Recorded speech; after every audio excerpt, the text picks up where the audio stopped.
Hi everyone! It's me, Ivy Diaz again, and welcome back to my YouTube channel.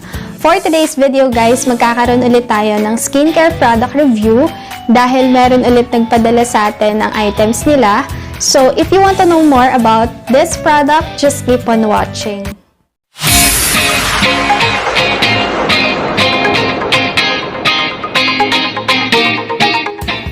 So ito guys, yung mga pinadala nila ng mga facial mask na iba't iba yung klase. Meron dalawang pomegranate, isang olive, isang blueberry, isang cucumber, dalawang honey, at dalawang aloe vera. So yung itatry ko ngayon guys for today is itong aloe vera. Sa packaging niya guys, kung mapapansin nyo, sobrang green and white lang. Hindi naman sobrang nipis nung lalagyan niya at hindi naman yung madaling mabutas din.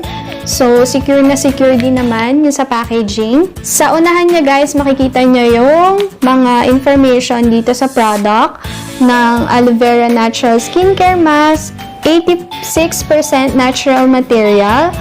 So, sensitive skin, smooth and full of glory. Aloe Replenishment Water Relief Facial Mask. Pati na rin sa likod niya guys, nakalagay doon yung mga benefits na may ibigay niya sa ating skin. So, nandun na yung magbibigay daw siya ng moisturizing, brightening, beauty, and humidification. Nakalagay din yung mga ingredients na ginamit at kung paano natin gagamitin mamaya yung product. So, good thing meron siya nung direction sa likod kasi first time ko lang din magta-try ng facial mask. So, sundan na lang natin kung ano yung direction na nilagay nila dito sa likod. So, without further ado, let's get started. First step na gagawin daw natin guys ay clean skin with warm water.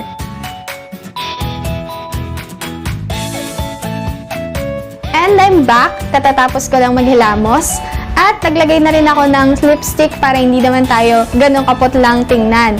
So, doon naman tayo sa step number 2. Step number 2, open the package, remove the mask, and apply the mask to the face.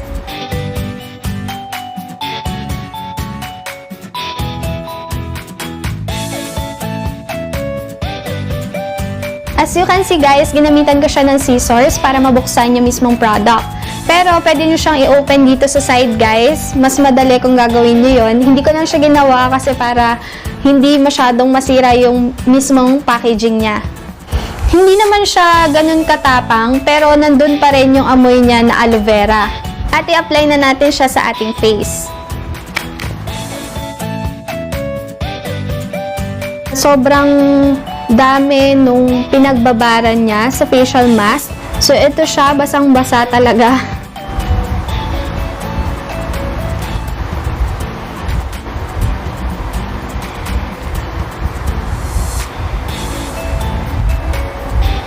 At ilagay na natin siya sa ating mukha at siguraduhin natin malinis yung ating mga kamay.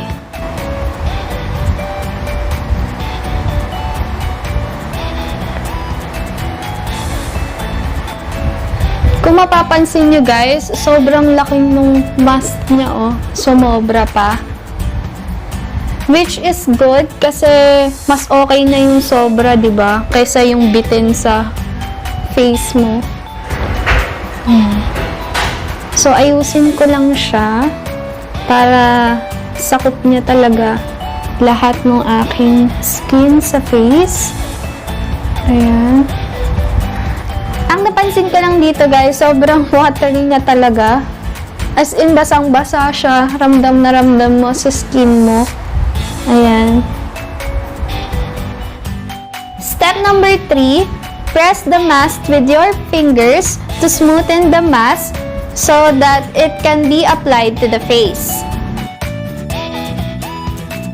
Step number 4, relax for 15 to 20 minutes. So, ibabad muna natin siya guys para siguradong ma-absorb siya talaga ng skin natin.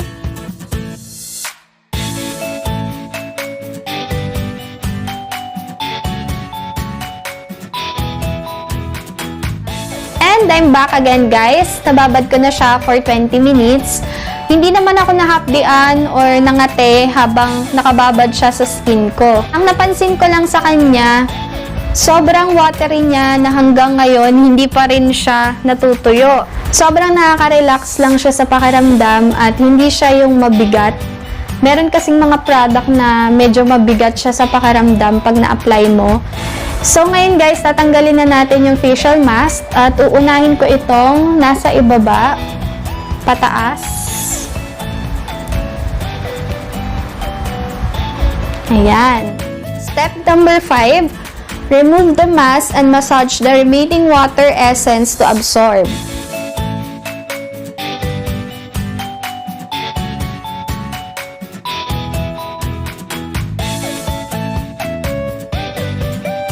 Binasa ko ulit yun sa packaging niya, yung direction, at wala naman nakalagay doon na kailangan nating hilamusan yung ating face after natin mag-apply ng facial mask. So, hahayaan ko na lang siya sa aking skin. Kung itatanong nyo naman sa akin guys kung okay yung product na to, yes, naging okay naman siya sa akin. At may i-recommend ko din sa inyo guys na i-try nyo rin yung product na to dahil wala naman siyang naging masamang effect sa akin at sa skin ko. So, that's it. That would be all for this video, guys. Sana nakatulong ako sa inyo.